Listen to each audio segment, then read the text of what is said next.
الفاتحہ الی اشرف الانبیاء حضرت احمد مجتبی محمد مصطفیٰ صلی اللہ تعالی علیہ وسلم۔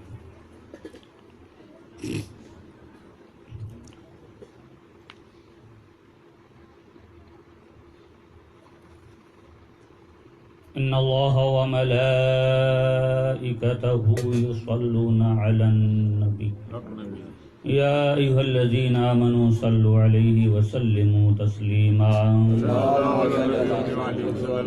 صلی اللہ علی النبی وآلہ صلی اللہ علیہ وسلم۔ صلاۃ و سلام علیک یا رسول اللہ، صلاۃ و سلام علیک یا حبیب اللہ صلی اللہ علیہ وسلم۔ وافوض امری الی اللہ ان اللہ بصیر بالعباد برحمتک یا ارحم الراحمین۔ الحمد للہ رب العالمین، والصلاة والسلام علی سید الانبیاء والمرسلین، وعلی آلہ واصحابہ وازواجہ وذریاتہ واہل بیتہ وعلماء ملتہ وصلحاء امتہ اجمعین۔ فقد قال اللہ تبارک و تعالی فی شان عظمت حبیبہ الکریم، ان اللہ وملائکتہ یصلون علی النبی یا ایھا الذین آمنوا صلوا علیہ وسلموا تسلیما۔ صلی اللہ علی النبی الامی وآلہ صلی اللہ علیہ وسلم۔ صلاۃ و سلام علیک یا رسول اللہ، صلاۃ و سلام علیک یا حبیب اللہ صلی اللہ تعالی علیہ وسلم۔ محترم المقام، واجب الاحترام علماء ذوی الاحترام، ثناخان مصطفیٰ، بزرگوں، نوجوان ساتھیوں، پردہ نشین، اسلامی رشتے کی میری ماں اور بہنوں، پیارے بچوں، السلام علیکم ورحمۃ اللہ وبرکاتہ۔ وعلیکم السلام ورحمۃ اللہ وبرکاتہ۔ آج کی یہ نشست چہلم کے نام سے منسوب ہے۔ مرحوم و مغفور رستم بھائی کے چہلم کے لیے ہم اور آپ سب لوگ جمع ہوئے ہیں۔ دعا کرتے ہیں اللہ تبارک و تعالی اپنے حبیب صاحب الاولاد سرور کون و مکان صلی اللہ تعالی علیہ وسلم کے صدقے طفیل مرحوم کی بخشش اور مغفرت فرمائے، اور مرحوم کے صغیرہ کبیرہ گناہوں کو معاف فرمائے، اور قبر میں اللہ تعالی جنت کی باغات میں سے کوئی باغ بنائے، اور گھر والوں کو صبر جمیل عطا فرمائے۔ عزیزان ملت اسلامیہ، کیا بھروسہ ہے زندگانی کا، کیا بھروسہ ہے زندگانی کا، آدمی بلبلا ہے پانی کا۔ موت سے کس کو رستگاری ہے، آج وہ گئے ہیں تو کل ہماری باری ہے۔ عقل مند کے لیے اشارہ کافی ہے، سمجھدار کے لیے اتنا کافی ہے، جو لوگ چلے گئے ہیں وہ ہمیں سبق دے کر گئے ہیں، اور اس خام خیالی میں نہیں رہنا چاہیے کہ ہم ہمیشہ یہیں رہنے والے ہیں۔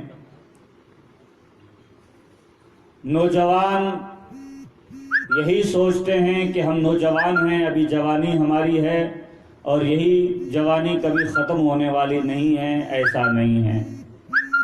بزرگ یہ سوچتے ہیں کہ ہم لوگ اس بڑھاپے کے حالت میں ہیں، بڑھاپے کے حالت میں ہی رہیں گے، نہیں مرنا ہے، یہ بھی ایک خام خیالی ہے۔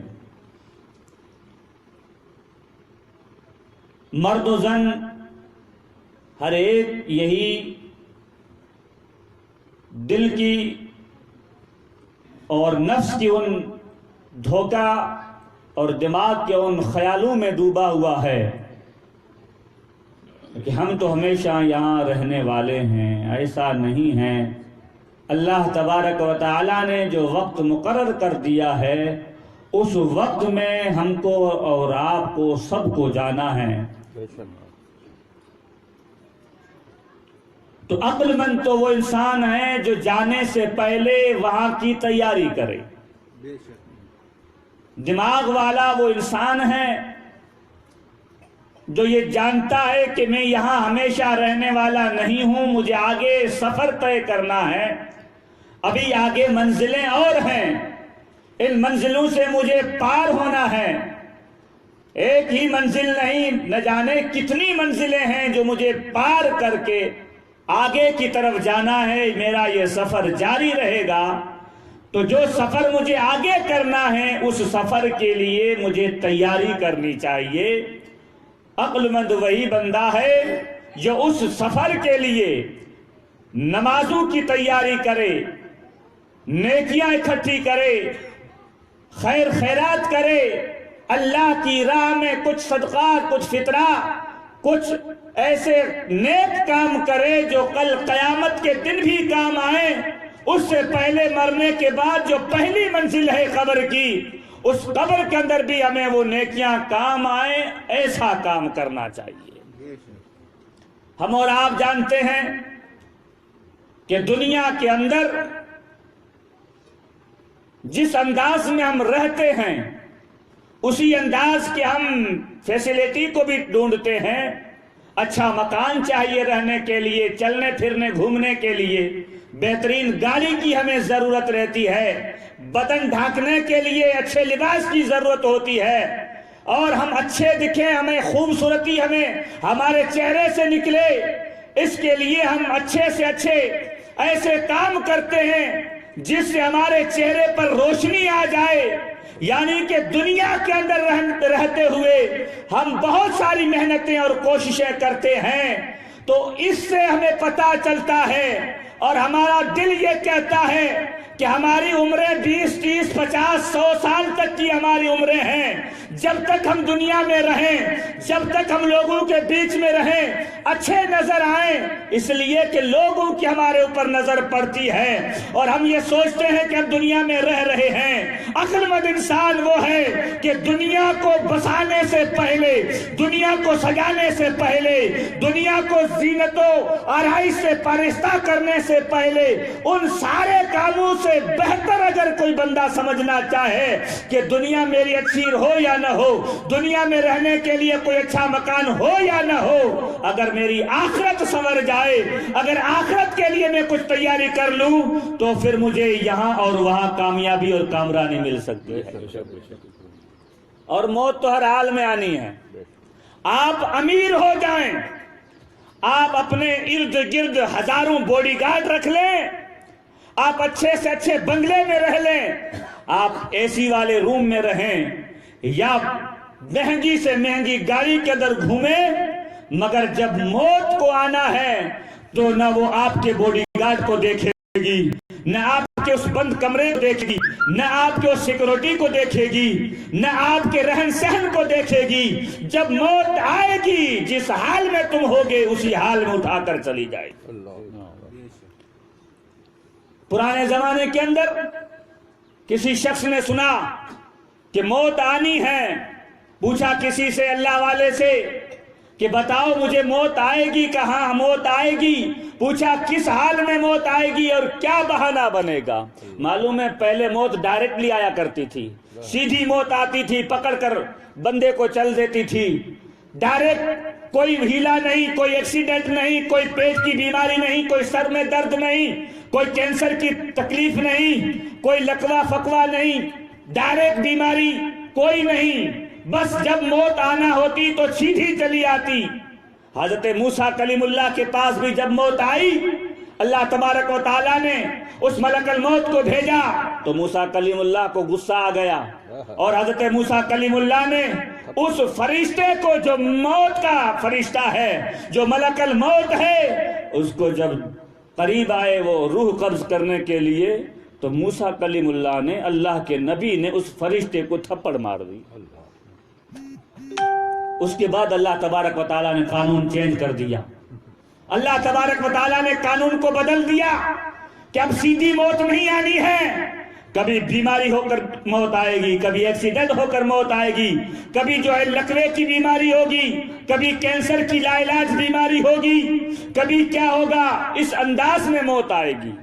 حضرات محترم، زمانے کے اندر ایک آدمی کو جب موت کی خبر ہوئی کہ اب موت آنی ہے، پوچھا مجھے موت کیسے آئے گی؟ تو اس آدمی نے، اللہ والے نے بتایا کہ تجھے ایک سانپ ڈسے گا اور تجھے موت آ جائے گی۔ تجھے سانپ ڈسے گا، سانپ کے ڈسنے سے تجھے موت آئے گی۔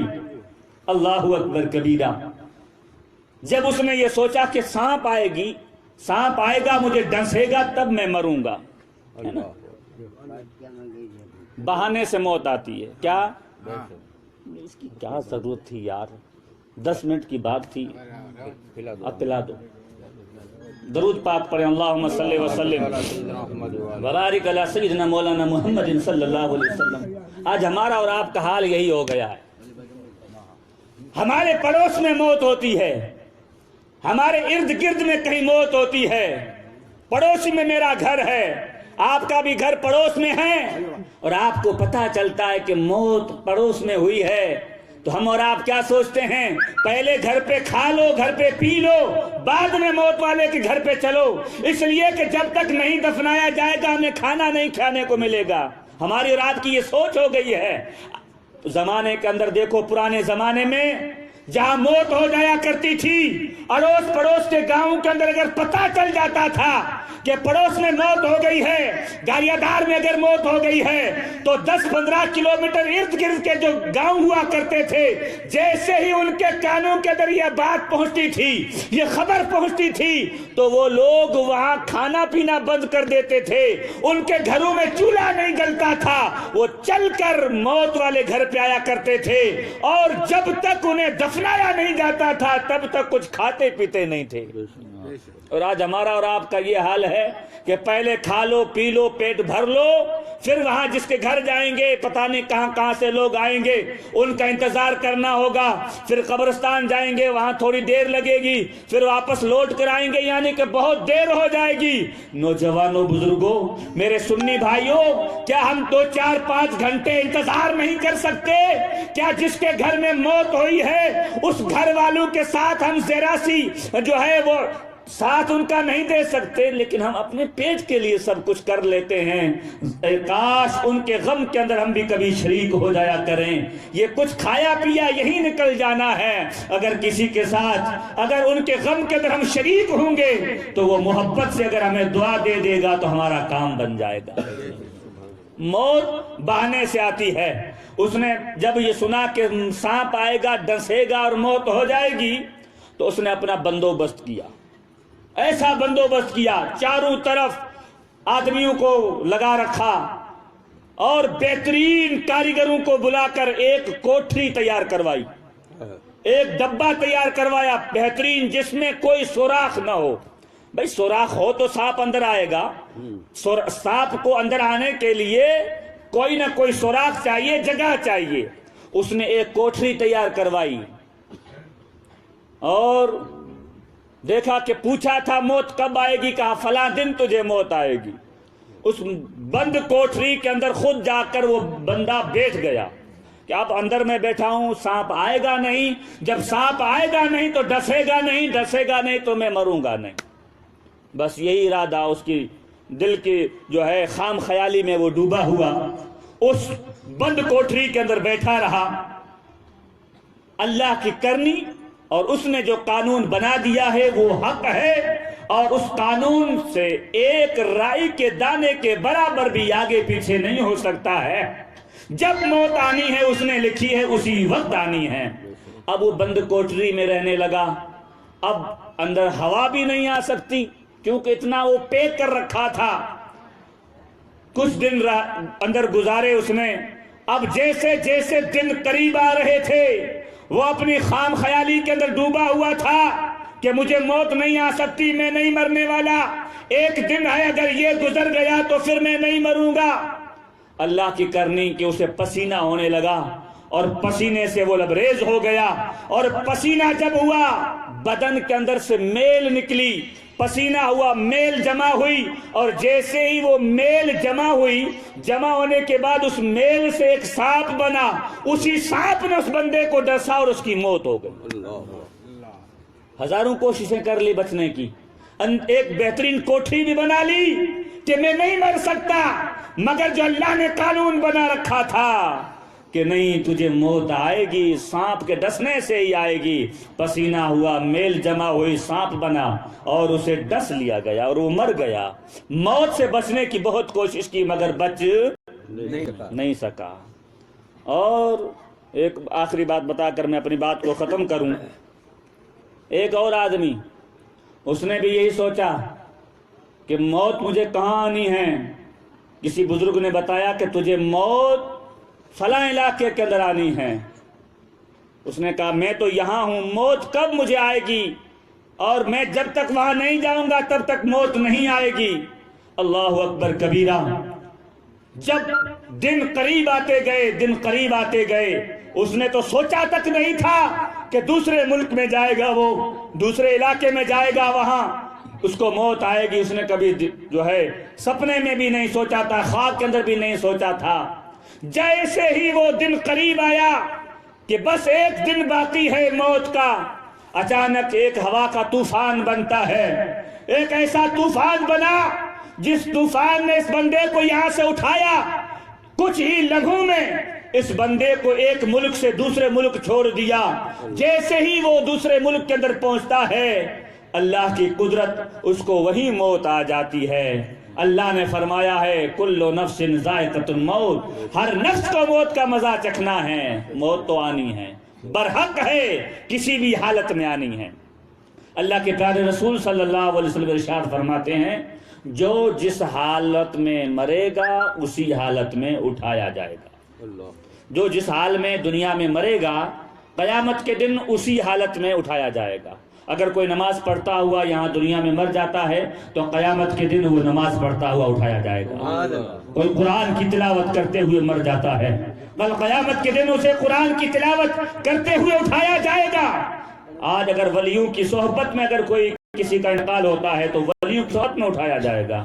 اللہ نہ کرے، اللہ نہ کرے، اللہ نہ کرے، صدبار اللہ نہ کرے، اگر کوئی شراب پیتے ہوئے مر گیا تو شراب کی حالت میں اٹھایا جائے گا۔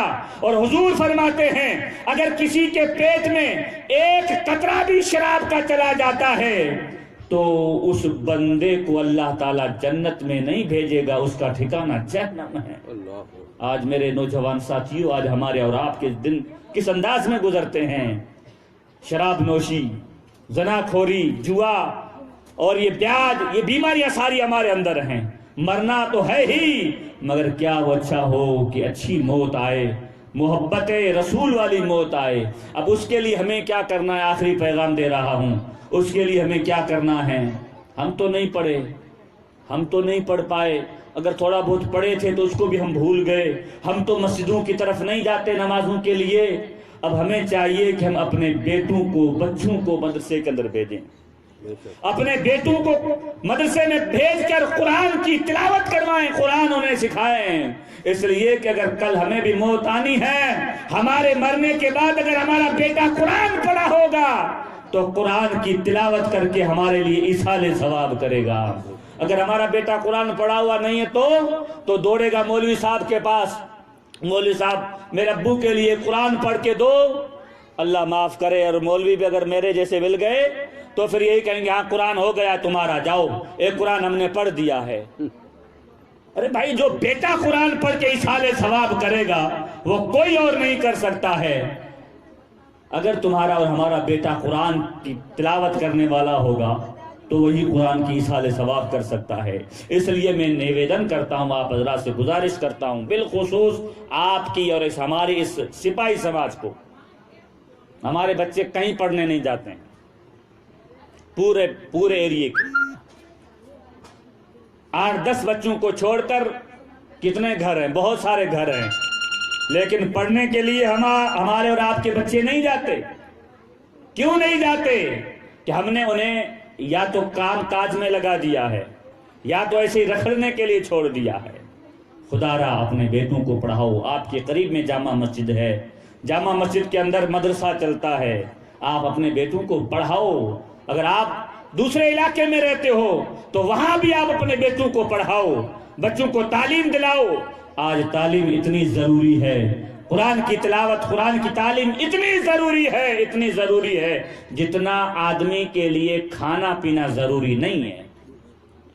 پانی اتنا ضروری نہیں. اگر پانی نہیں پیئیں گے تو ہم رمضان میں روزے بھی رکھتے ہیں, ایک دن پانی نہیں پیتے تو کیا مر جاتے ہیں؟ نہیں مرتے. 2 دن جنگلات میں چلے جائیے, پانی میسر نہیں آتا, 3 دن 4 دن تک پانی میسر نہیں آتا. کھانے پینے کے لالے پڑے رہتے ہیں, کھانا پینا میسر نہیں آتا, لیکن مرتے نہیں ہیں. اور اگر تعلیم نہیں ہوگی, قرآن کی تلاوت کی اگر ہمارے پاس وہ سبق نہیں ہوگا تو پھر گویا کہ ہمارے پاس کچھ بھی نہیں ہے. میں نوجوانوں سے, بزرگوں سے بھی یہی کہتا ہوں, خدا را تم بھی نمازوں کی پابندی کرو, اپنے بیٹوں کو قرآن پڑھاؤ. اور میں اپنے ماؤں اور بہنوں سے بھی کہتا ہوں, میری ماؤں اور بہنوں تم بھی نمازیں پڑھا کرو.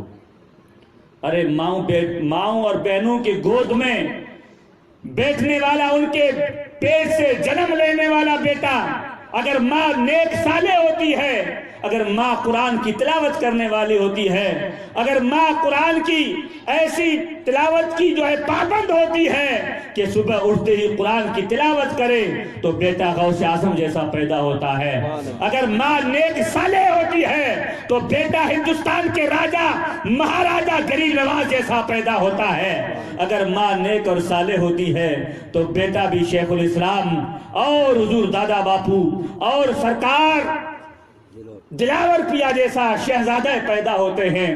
اس لیے میں گزارش کرتا ہوں, میری ماں اور بہنوں سے نرم ونتی کرتا ہوں کہ تم بھی پڑھو, اپنے بیٹوں کو خدا را پڑھاؤ, اپنے بیٹوں کو سیریل نہ دکھاؤ, اپنی اولاد کو ٹی وی کے اندر فلمیں نہ دکھاؤ, اپنے بیٹوں کو دنیا کی اس رنگین دنیاوں کے اندر گم نہ کرو. اگر تمہیں کہیں رنگنا ہے تو رسول کی محبت میں رنگو, اگر تمہیں گم کرنا ہے اپنے اولاد کو تو ولیوں کی محبت میں انہیں گم کر دو اور مسجد کا راستہ انہیں دکھا دو. قسم خدا کی تمہارے بیٹے بھی کامیاب و کامران ہیں, تم بھی کامیاب و کامران ہو. وآخر دعوانا الحمدللہ رب العالمین. صلاۃ و سلام کے لیے کھڑے ہو جائیں.